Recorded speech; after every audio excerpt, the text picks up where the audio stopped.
அடுத்த தமிழ்நாட்டின் அரசியலை தீர்மானிக்கும் ஜென்சி சக்தியை சார்ந்த இளைஞர்களே,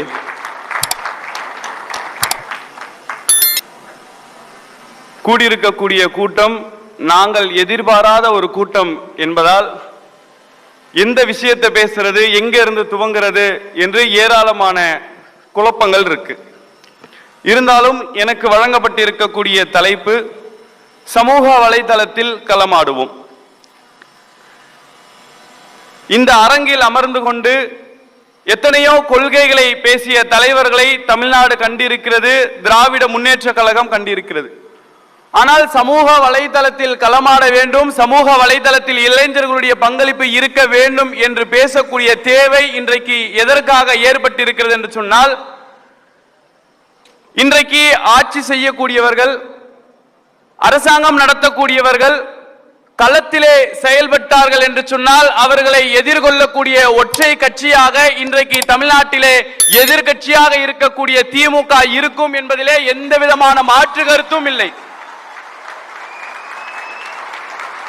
ஆனால் இன்றைக்கு இருக்கக்கூடியவர்கள் வார்டு உறுப்பினர், கவுன்சிலர், எம்எல்ஏ, மாண்புமிகு அமைச்சர்கள் எல்லாரும் சமூக வலைதளத்தில் அரசியல் செய்வதால் அவர்களை எதிர்க்க வேண்டும் என்றால், அவர்களுடைய பாணியில் அவர்களுக்கு பதில் சொல்ல வேண்டும் என்றால், ஜென்சி தலைமுறையினராக இருப்பவர்கள் சமூக வலைதளத்திலே களமாட வேண்டிய தேவை இன்றைக்கு ஏற்பட்டிருக்கிறது.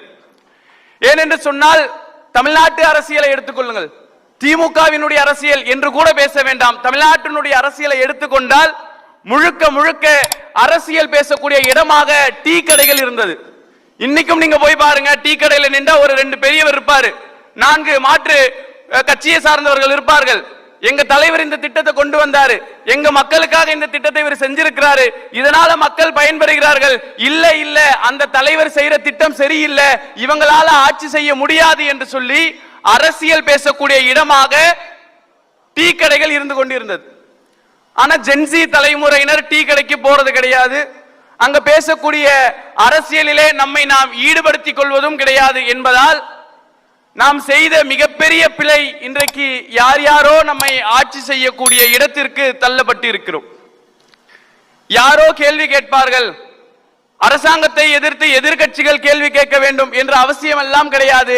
வாக்களித்ததின் அடிப்படையிலே, அவர்களை தேர்வு செய்ததின் அடிப்படையிலே எந்த வாக்குறுதிகளை செய்து ஆட்சி அமைத்தார்களோ அதை எதிர்த்து கேள்வி கேட்கக்கூடிய ஒவ்வொரு விஷயமும் இன்றைக்கு இளைஞர்களிடத்தில், குறிப்பாக ஜென்சி இடத்தில் வழங்கப்பட்டிருக்கிறது.